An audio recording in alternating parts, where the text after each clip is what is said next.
This video is brought to you by Mubi, a curated streaming service dedicated to elevating great cinema from all around the globe. Get a whole month free at mubi.com/horses. Most people think of vampires as purely the domain of fiction, but this isn't exactly correct.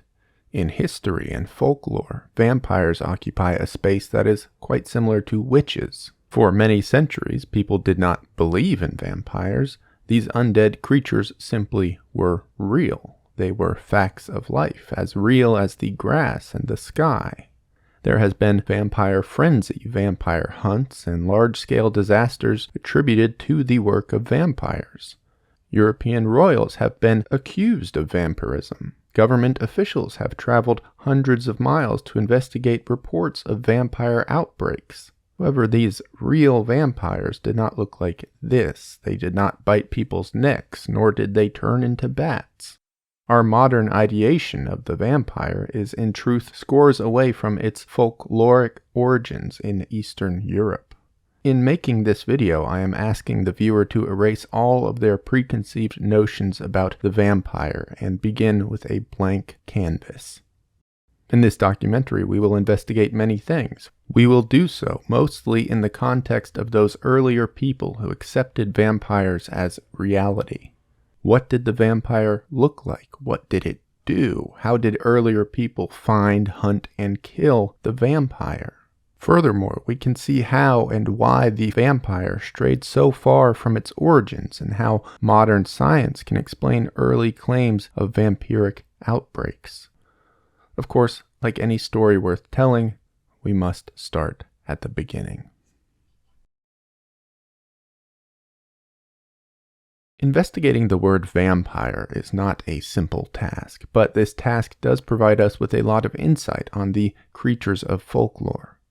There's no broad consensus on the etymology of vampire. There are instead many theories. Louis Berkowski is a leading researcher on the folklore of these undead beings. In his book, The Darkling, Berkowski suggests the word vampire has its roots in the old Russian name Upir, specifically with that name being a cognate of the Serbo-Croatian vampir. The old Iranian religion of Manichaeism features a god called Bam, who is said to carve a tomb as the grave of darkness. Slavonic is a term used to describe the family of Eastern European languages. In Slavonic, Bam would be pronounced Vam. The Slavonic name Bir means a drinking bout. So we could get something like Van Bir, which would be a combination of a tomb of darkness and a drinking bout. However, there's not much research to indicate that Manichaeism ever made its way to Slavic countries. A more detailed analysis shows that the old Russian name Upiri comes from the Latin impurus, which means unclean, specifically in reference to a corpse. This feels most like an origin point. Vampires are primarily revenants, that is, bodies who have risen from the dead.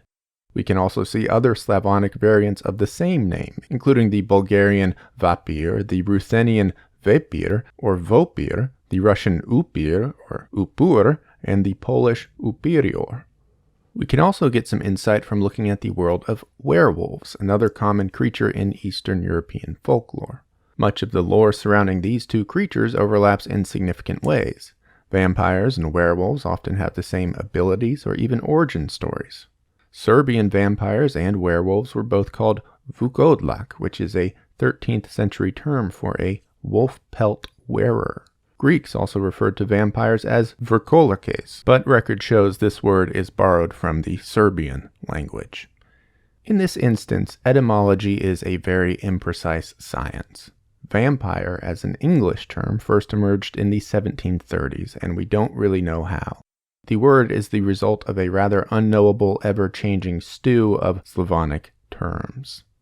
As we will see, this is a recurring theme in the story of the vampire. They are creatures which prove to be incredibly malleable in almost all facets. Before we proceed, there's something we must discuss. Vampires exist in non-European cultures. There are vampiric legends in Chinese, Indian, Native American, and South American legends. While I will not ignore these outright, I must say that an essay covering every single vampire in every single culture would be a truly monumental effort. The resulting video would be one that does not span hours, but days or even weeks. In the interest of palatability and publishing, an author must focus on something more specific. This video, like all of my videos, is also based on what I find personally interesting. Lastly, I do feel that the European vampire best represents the vampire of our modern culture. So from a combination of logistics, personal interest, and what feels appropriate, I will be focusing on the European vampire specifically. The idea of an undead or magical being drinking blood is nothing new. Lilith was biblically described as the first female demon said to drink the blood of children. Indeed, in some obscure translations, her name has been expressed as vampire. Ancient Romans proliferated a rumor that the Germanic Goth people consumed blood. Grendel from the epic poem Beowulf drinks blood. 15th century witches likewise were said to consume the blood of mortals. But none of these are vampires in earnest, and so we reach our first hurdle. We cannot pinpoint one group or persons originating the idea of a vampire. But in the early 14th century, Serbians were known to exhume the bodies of suspected vampires and cremate them. Some 300 years before the English word vampire existed, Serbian Emperor Stefan Dusan enacted the following legislation. When it happens that by magic means people are taken out of their graves and cremated, the village where that was done must pay a fine, and the priest who came to the cremation must be deprived of his vocation. We cannot either say why or how any individual came up with the concept of a vampire. Early people were subject to tragedies which they could not have possibly understood: disease, famine, natural disasters. It seems that vampires probably formed as a reaction to these incidents, disease in particular. When epidemics swept through villages, the vampire was provided as likely cause. Slavic peoples believed that the undead would rise from their graves, wreak havoc on the village, and spread pestilence through the land.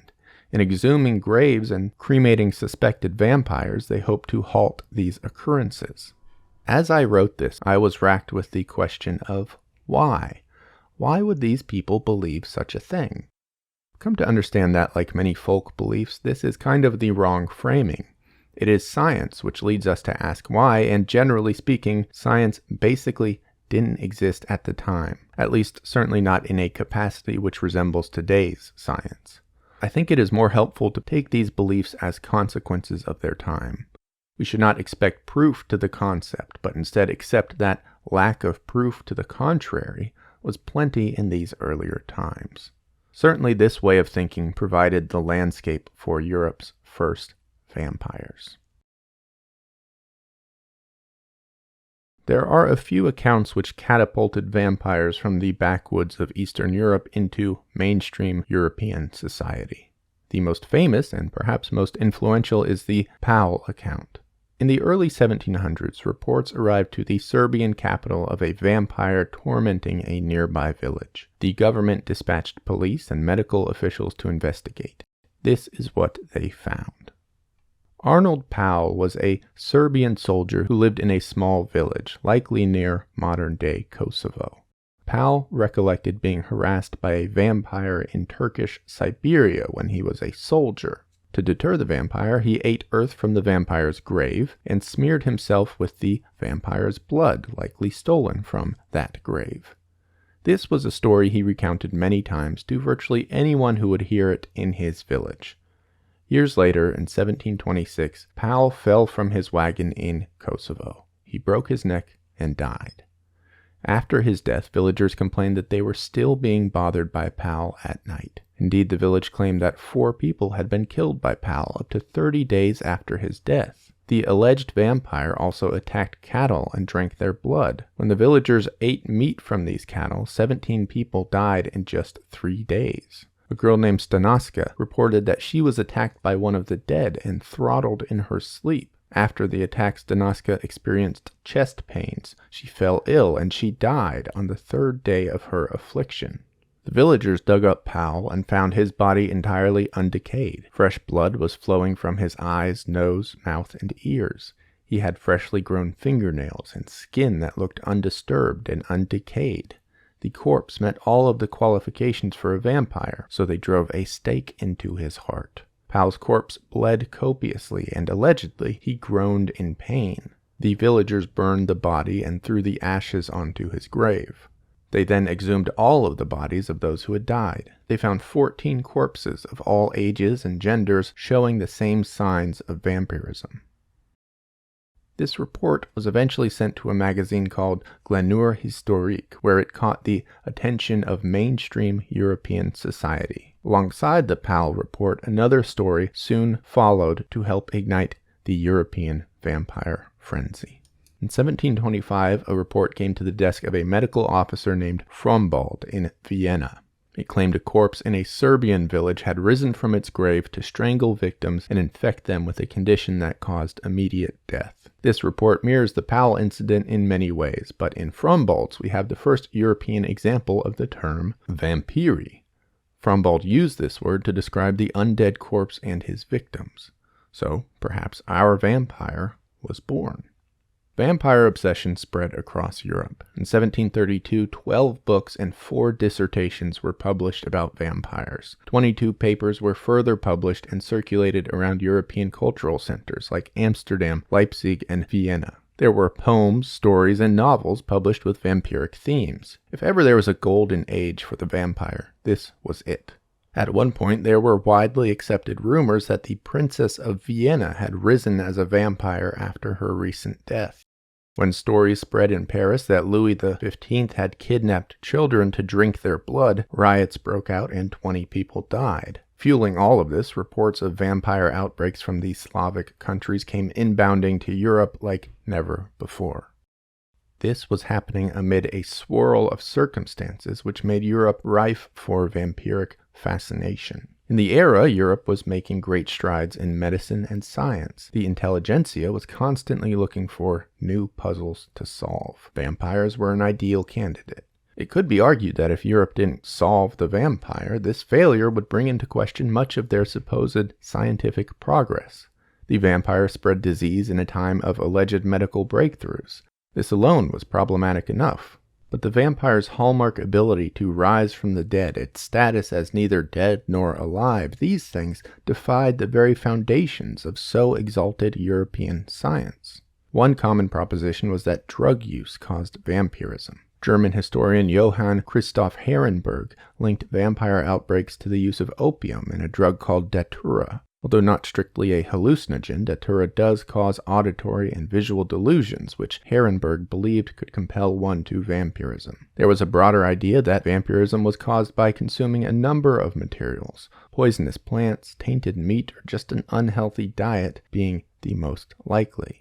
Another man named de Boyer proposed that blood found in the bodies of alleged vampires was the result of body fluids mixing with nitrogen in the earth after burial. Indeed, there had been reports from years prior that certain soil could produce abnormal forms of body decomposition. A Lutheran pastor suggested that vampirism was caused by rats and vermin infiltrating coffins and somehow maintaining a level of consciousness in the deceased. Even those who rejected vampires as superstition did so with the qualification that vampire outbreaks were indeed real, but caused by mass hysteria or psychological disturbance. One of the Roman Empress Maria Theresa's closest advisors was Gerard van Swieten. He was given the duty of drafting a treatise on vampirism. Van Swieten's conclusion was that the Slavic people were barbaric primitives who were more susceptible to mass hysteria. It was the duty of advanced peoples like his to civilize these groups. Indeed, the empress decreed that vampires were figments of the imagination. At this time, vampires were firmly rooted in their folkloric roots. They had not been adopted entirely by fictional works, nor had the folklore been manipulated for the sake of good fictional storytelling. This is precisely the vampire which this video seeks to investigate. What was a vampire? What does the folklore tell us? And what of our modern vampire is contemporary invention? Furthermore, how can modern science explain these early vampiric outbreaks? Well, throughout all folklore, descriptions of vampires, their abilities, and everything else varies widely. But if we regard all of these and produce something of an average, we can understand the folkloric vampire and the world in which he lived. In folklore, people generally did not find vampires walking around. Instead, they suspected a dead person of being a vampire, exhumed the body, and examined it for signs of vampirism. So as we typify vampires here, remember that these are things found on corpses, typically not on the moving, living human body. Today, our vampires have a wide range of appearances. They may be dashingly good-looking, outright monstrous, or anywhere in between. But Slavonic folklore provides us with a pretty exact physical description of the vampire. So we will first examine this description and then pose it against some modern scientific explanations. Vampires were not the pallid, corpse-like figures of Dracula and Nosferatu. In fact, the corpse of a vampire was usually described as healthy or even darker in color than the living, with the face occasionally being lighter in tone.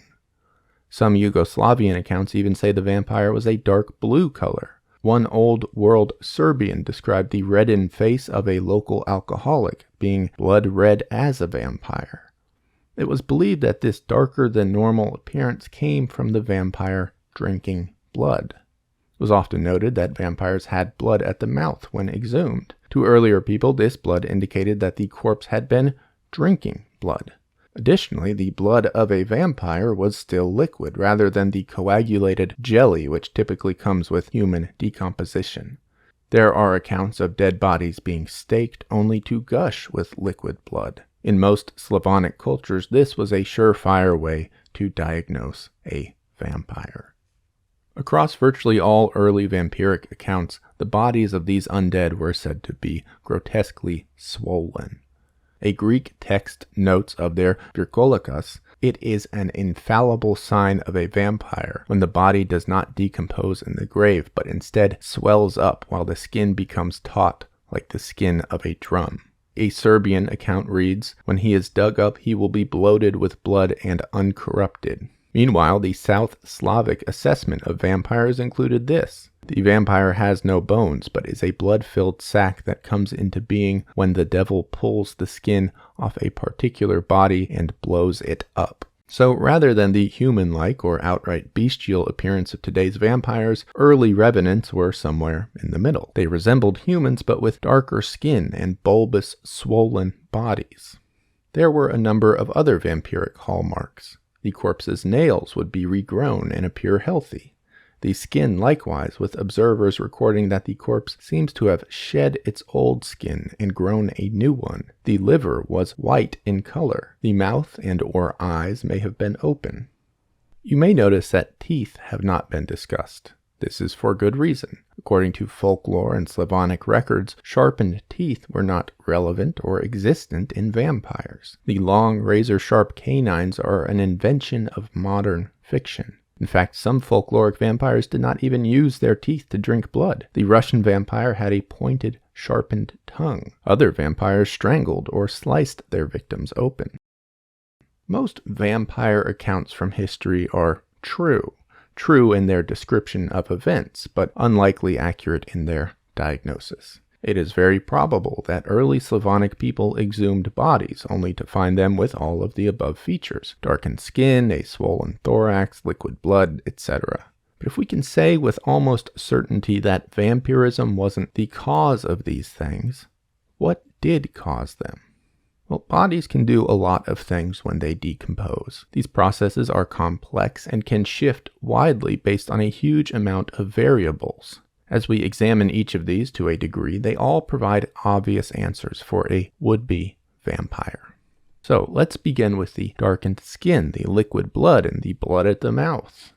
In death, the oxygen in the blood is all used up. This means the blood becomes darker, like on an exterior wound, a scab, or dried blood on a cut. This can cause the corpse itself to take on a darkened appearance. If a body is buried on its back, the lack of circulation will cause the remaining blood to seep into the lower parts of the anatomy, hence a lightened color in the face.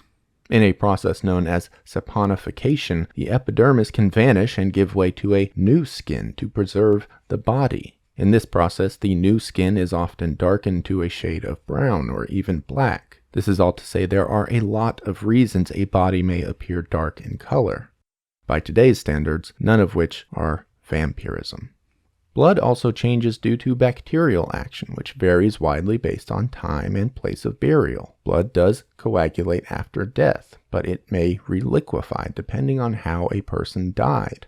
Sudden deaths, which were often said to cause vampirism, can cause the liquefaction of blood, things like concussion, suffocation, or other violent incidents.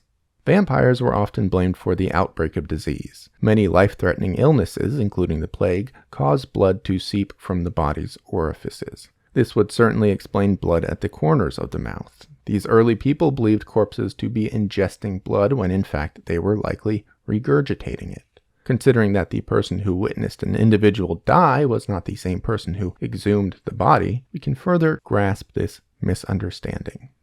As for the bloated appearance of early vampires, we have another straightforward answer. In decomposition, microorganisms produce gas throughout the tissues of the body. Without any sort of way to exit the body, the gases collect and cause the body to swell.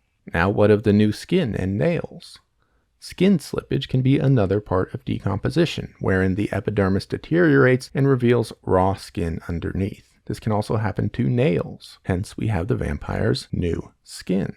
The white liver of the vampire, too, has a simple explanation. Cirrhosis of the liver is a condition brought on by excessive alcohol consumption. In cirrhosis, the veins of the liver become clogged, which can cause a lack of blood circulation in the organ. Without the appropriate amount of blood, the color of the liver can lighten noticeably.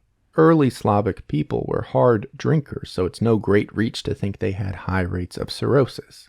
The disease does not really turn the liver white, but more of a yellow shade. Perhaps the usage of white in vampiric accounts is just a linguistic idiosyncrasy, or the consequence of a few retellings and retranslations of folklore. Furthermore, the liver is the largest internal organ in the human body. When afflicted with cirrhosis, the liver swells and distends. So if early exhumers cut open a body, the liver may have been the cadaver's most noticeable organ. With all this in mind, it makes sense that white livers would appear so frequently in early vampire accounts.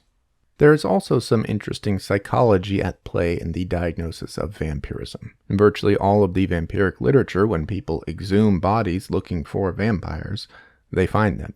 People found what they wanted to find. Damningly, exhumation records often proclaim that bodies haven't decomposed and unknowingly go on to describe symptoms of decomposition.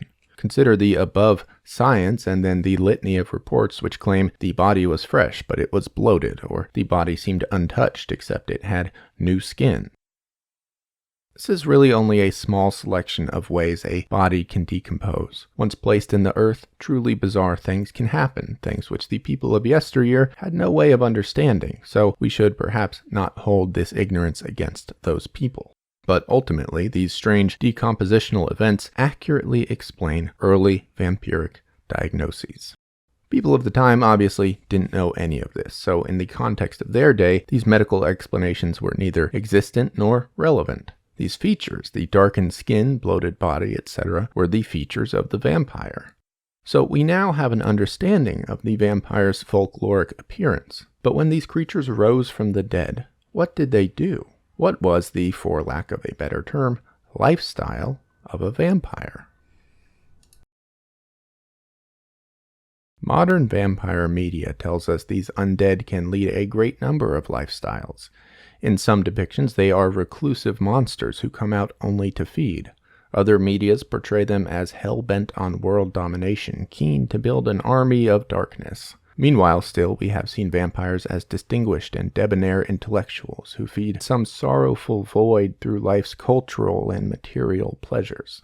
The folkloric vampire of Slavonic and Greek cultures, though, had a very defined way of being. They were basically mindless, borderline catatonic entities who had little agency over their own actions. These vampires did not wreak havoc, spread disease, or attack humans out of malevolence. Rather, it was something of an instinct, far removed from any sort of intention. The vampire did not defend himself when attacked or exhumed. He rarely spoke in anything more than a groan. This is reasonable to expect. These alleged vampires being attacked and executed were, in fact, just dead bodies. Folklore and historical literature indicates that vampires spent the vast majority of their time in their graves. In some parts of the Slavic world, a vampire could only feast on Saturday. But across folklore, there's nothing to indicate that vampires were allergic to daylight. This is a modern invention. The creatures, of course, drank blood. The modern vampire leaves the hallmark of 2 small incisions on the neck of his victim. As mentioned, folkloric vampires typically bit their victims somewhere on the thorax. According to the Russians, the vampire bit at the chest near the heart. In Romania, they did the same. In Poland, vampires bit their victims on the left breast. In recent years, there has been an attempt to explain vampirism by way of a disease called porphyria. This disease disfigures victims, sometimes causing gums to recede, which can make the teeth look elongated. The disease can also cause a sensitivity to sunlight. To treat porphyria, medieval doctors suggested injecting or intaking heme, which is found in blood. The logic then follows, dubiously, that victims of the disease once spent their days consuming human blood. The problems with this theory are abundant. Most primarily, these symptoms do not describe folkloric vampires, but instead modern fictionalized vampires. Additionally, here we are put on a slippery slope towards stigmatizing those who suffer from the condition. Porphyria is not a vampire disease, and it does not explain in any part early European vampirism.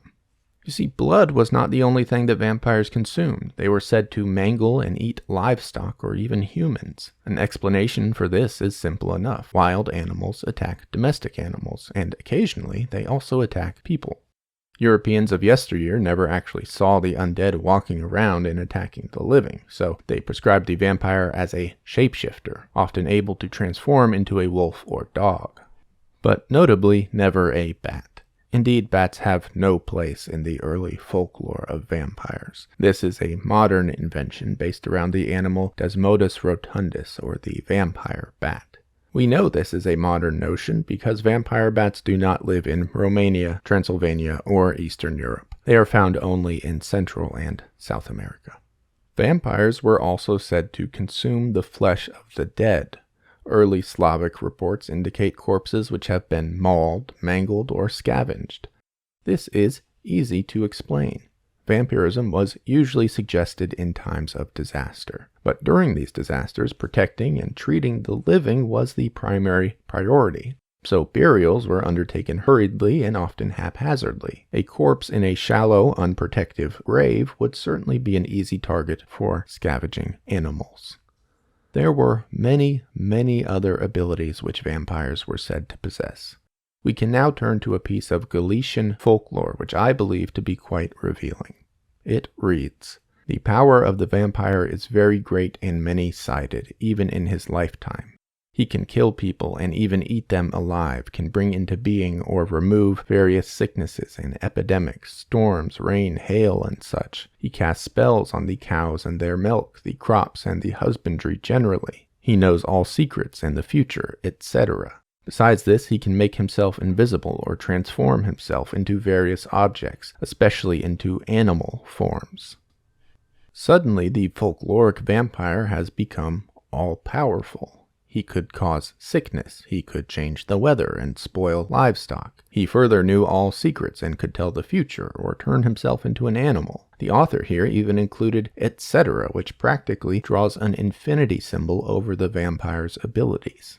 While not all pieces of vampire literature proclaim so boldly, this is emblematic of the vampire's true function for early people. Catastrophes happen. Famines, disease, pestilence, natural disasters were all unpredictable and unknowable parts of life for earlier people. Vampires were essentially the catch-all, as witches would too become later in history. Indeed, we see vampires having abilities which almost suspiciously match their native lands. In Serbia, where travelers were common, vampires were known to turn over carriages. In Iceland, vampires stomped loudly on frozen roofs in the winter. Vampires did what people needed them to. This is the prize which eventually lies at the heart of our entire investigation, but we should not get ahead of ourselves, so we will return to this point later. For now, there is still much to learn about the vampires of folklore.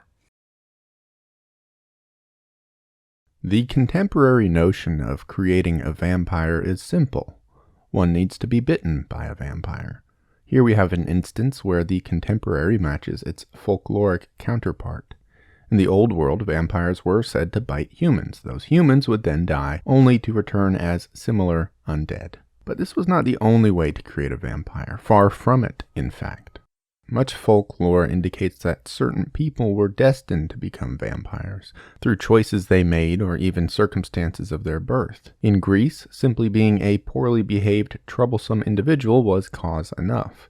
In Bulgaria, we have an account that reads, "Haydukes, robbers, highwaymen, and arsonists who lead their asocial life in a nurturing wild and also die there, decompose unburied, or are eaten by wild animals."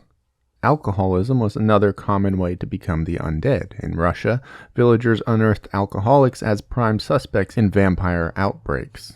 Committing suicide was also a common path to vampirism, as was being a sorcerer or a witch in many cultures. Certain offspring were believed predestined to be vampires. Across various Slavic cultures, there were numerous ways to identify such a child. If a baby was born with teeth, the Poles believed them to be vampires. A split lip, an extra nipple, or a vestigial tail also marked future undead. Certain cultures also believed a body could become a vampire if an animal jumped or flew over it. In Romania, this was specifically a black hen, but the precise animal varies widely based on country. Another broader way to become a vampire was to die with a sort of unfulfilled life. This took a few forms, notably unfinished business or a premature death. In Greece, one text notes, "Dead people who had died alone and had no one there to take care of them. And when people die of a contagious disease and no one will go near them, and they bury them without a priest, without anything, they become virkolakes."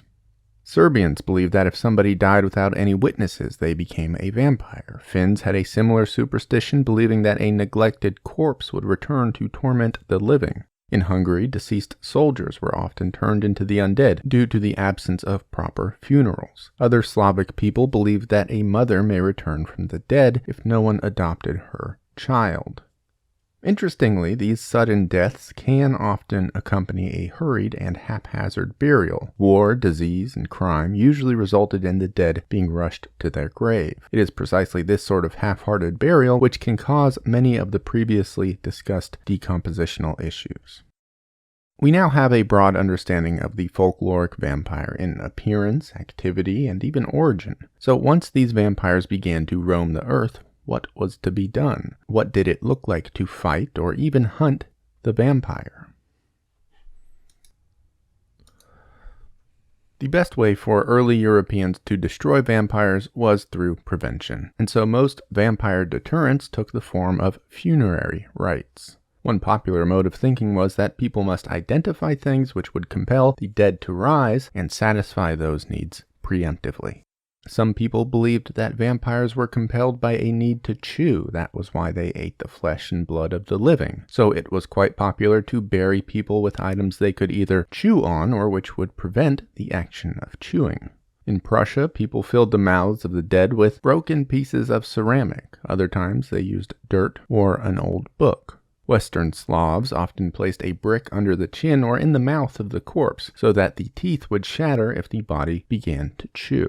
In a more hospitable custom, many Europeans provided the corpse with food. Thereby, the body would not need to seek food by attacking humans or livestock. Some burial rites sought to solve other issues. Pomeranian Slavs provided their dead with a candle so the corpse could find its way to heaven rather than roaming the earth as a revenant. There were also more forceful traditions wherein bodies were buried with poppy seeds due to their supposed sedative effects.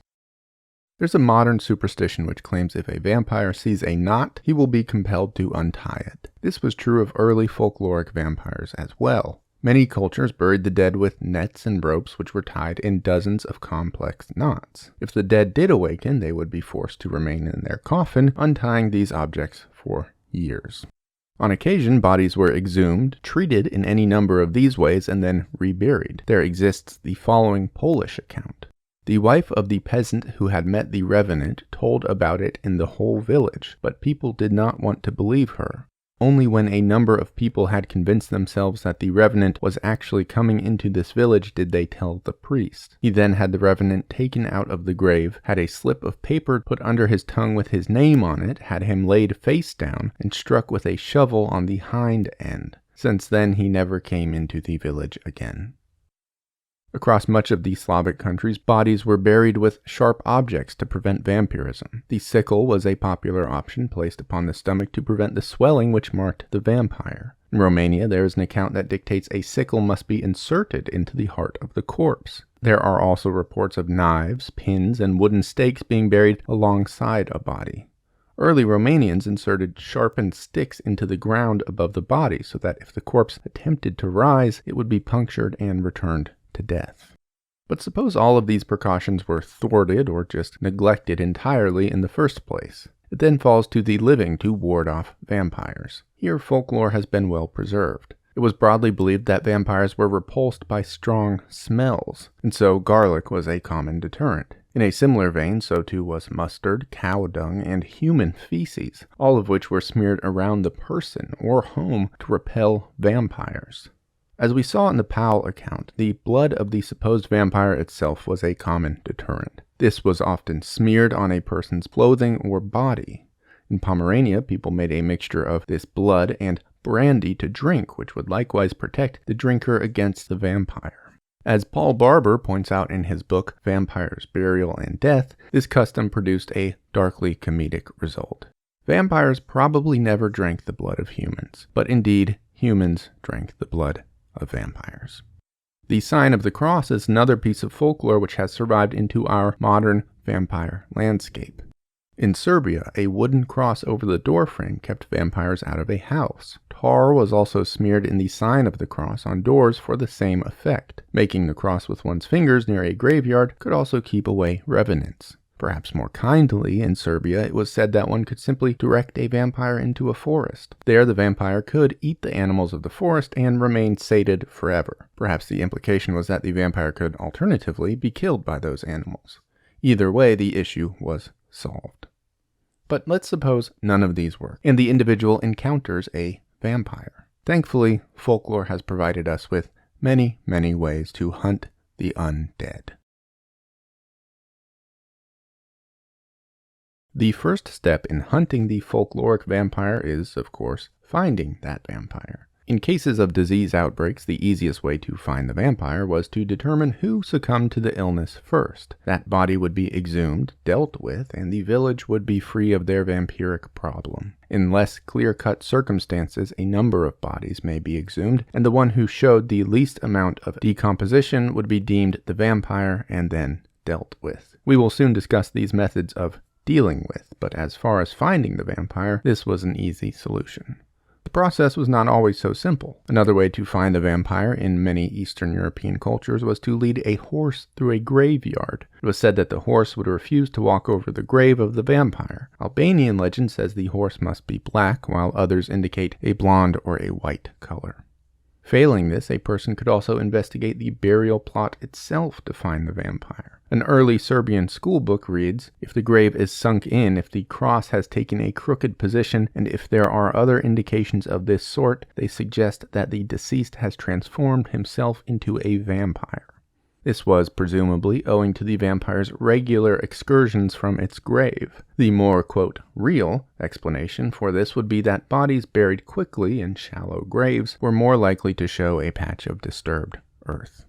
Other texts indicate that the grave of a vampire would emit a blue glow or even a blue flame. Modern science does well to explain this belief. When bodies are buried, they do emit gases and attract various bacteria. These gases could cause a sort of glow around a grave if caught in the right moonlight. Likewise, there exist a number of bioluminescent bacteria which could give the impression of a light. As for a flame, specifically, the culprit may be linguistic. Perhaps we have generations of translation, retelling, and retranslation to blame.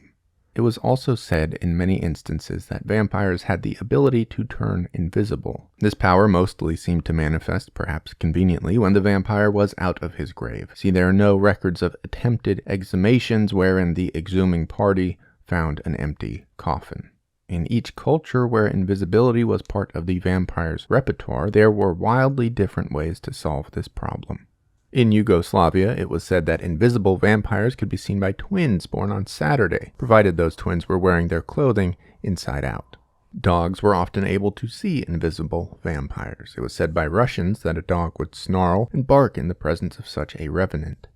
Back in Yugoslavia, though, this was precisely not the case. A text from that region reads, "There is no vampire in the village if the dogs are barking, but if they are quiet, then the vampire has come." So let's suppose you've identified the vampire. It is now time to kill the undead. Vampires were considered sorrowful creatures. They did not want to be vampires. They did not want to be still alive. So killing was often referred to as putting them at peace. It was not really an act of violence, but an act of mercy. Today, staking a vampire is the most famous way to kill the creature. Indeed, this is a piece of folklore that has survived through the ages. Staking was one of the most common ways for early people to kill their vampires. Folklore does provide us with more specific instructions than simple impaling, however.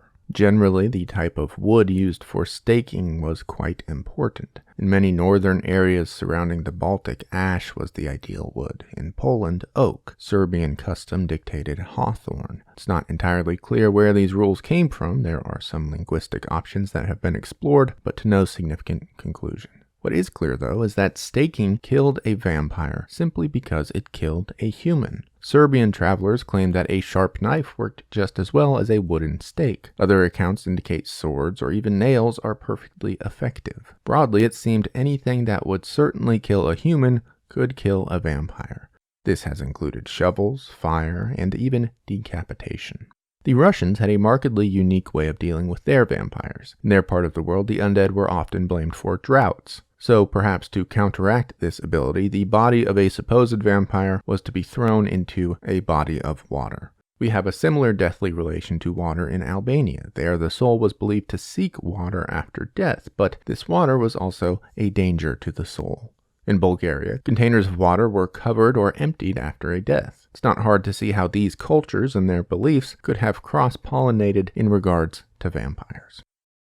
Today, there is a piece of lore which indicates vampires are required to rest in their native soil. Each day, the vampire must return to rest on Earth from his homeland. To kill the vampire may be as simple as disposing of or replacing this soil. This is another modern invention, another which seemed to begin with Bram Stoker's Dracula itself. The folkloric vampire generally did not travel. In the rare instances a vampire did roam to other countries, no mention was made of his native soil being relevant. Cremation was the preferred method of vampire killing in Greece. It has also been seen in most European countries which held vampiric folklore. However, outside of Greece, cremation was sort of a last resort. This was due in large part to simple logistics. An adult body can take 1 to 3 hours to cremate, which requires a constantly burning fire and large volumes of fuel. An oil-burning furnace, for example, can require up to 24 gallons for a single cremation. Additionally, the body will not simply ignite in flames. It will require an accelerant. In Greece, for example, people have used fabric soaked in animal fat.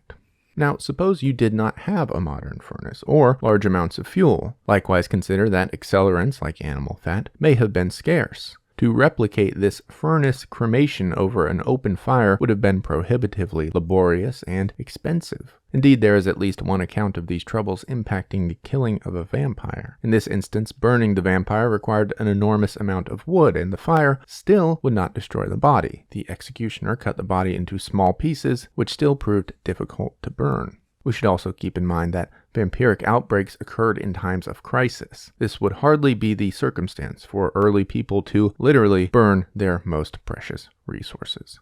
Broadly, staking and decapitation were the most common ways of dispatching suspected vampires. So at this point, we have a very strong understanding of the folkloric vampire, especially with regards to how he differs from his more contemporary counterparts. But how did these blue-bodied, swollen, catatonic revenants become this or this? Bram Stoker's novel Dracula is without a doubt the most significant work of literature ever produced about vampires. It is so influential, in fact, that some authors have suggested the study of vampires can be divided into BD and AD periods. The book has no real protagonist, but follows a businessman named Jonathan Harker as he travels to Transylvania and visits a nobleman named Count Dracula. Harker discovers that Dracula is a vampire and flees the castle. The Count moves to England and brings a pestilence on a small seaside town before being killed by the vampire hunter Van Helsing and his comrades.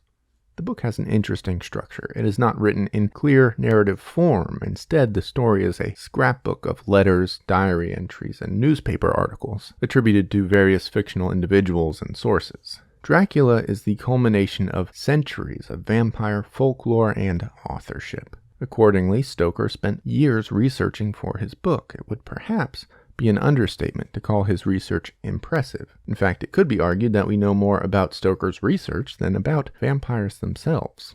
Stoker spent his time on a wide variety of subjects, including geography, political history, folklore, natural history, medicine, language, and psychology.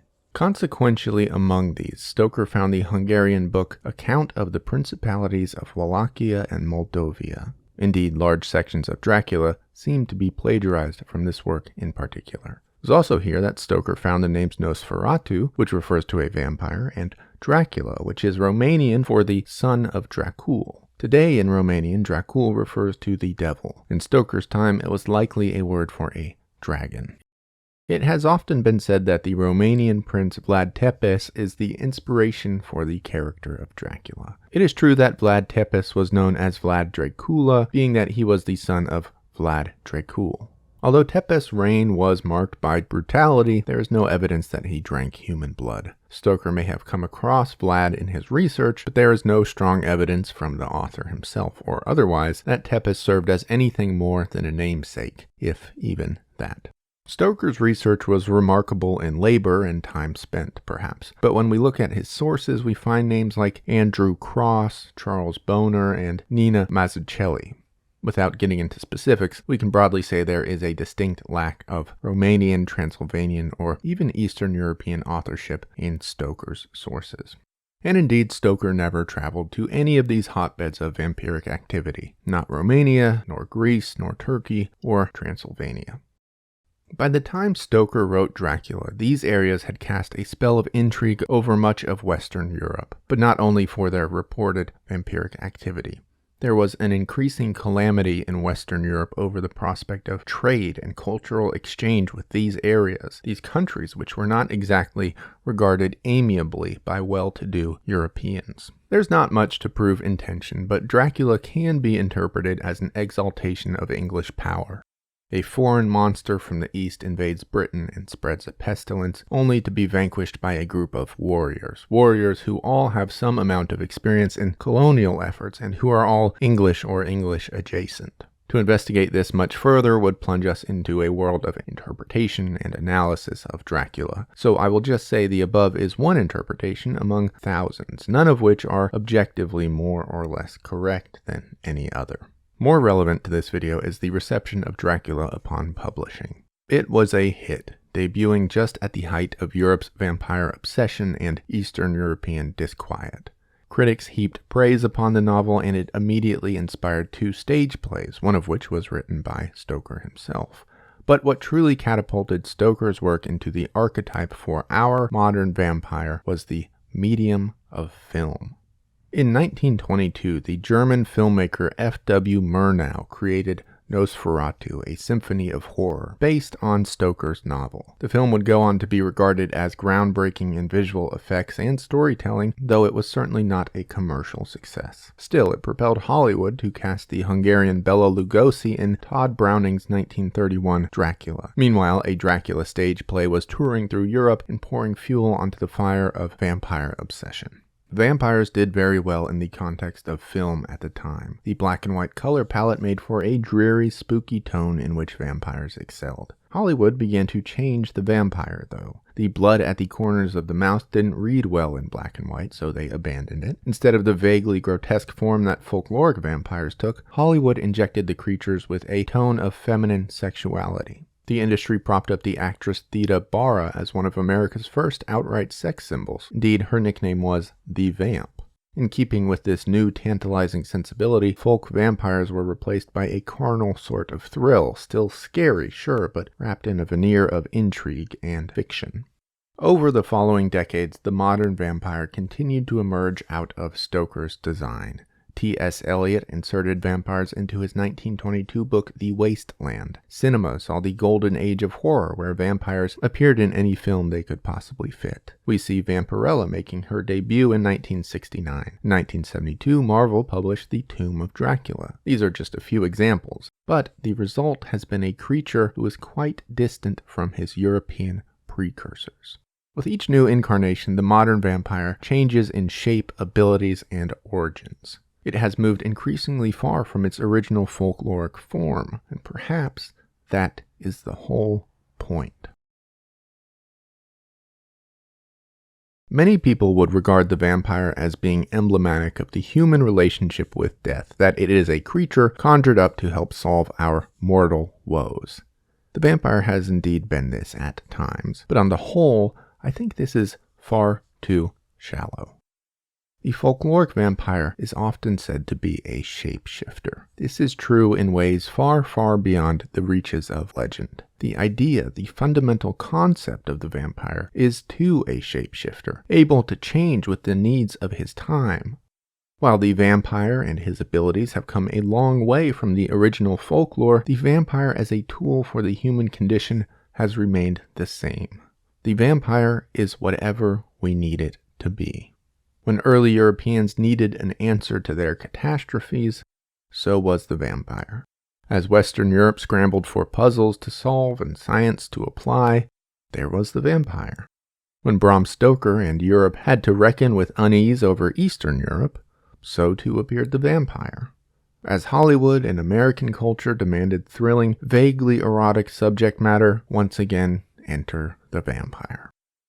Future vampires, of which there will be many, will not come bounding from the pages of Slavic folklore.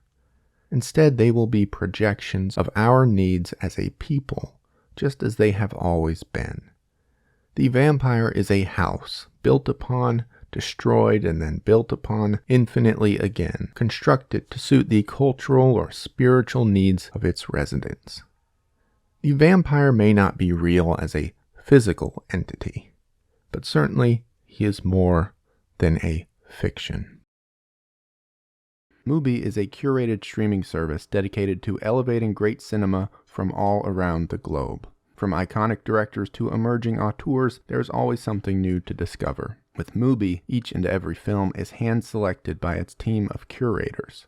Discover the best of cinema at your fingertips, streaming anytime, anywhere.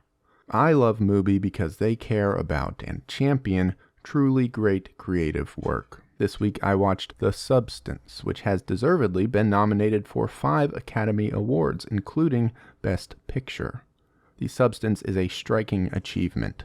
It's a masterful combination of cultural critique, body horror, and cinematic artistry. Films like The Substance only come along once in a great while, so check it out. The Substance is now streaming on Mubi. You can try Mubi free for 30 days at mubi.com/horses. That's mubi.com/horses for a whole month of great cinema for free.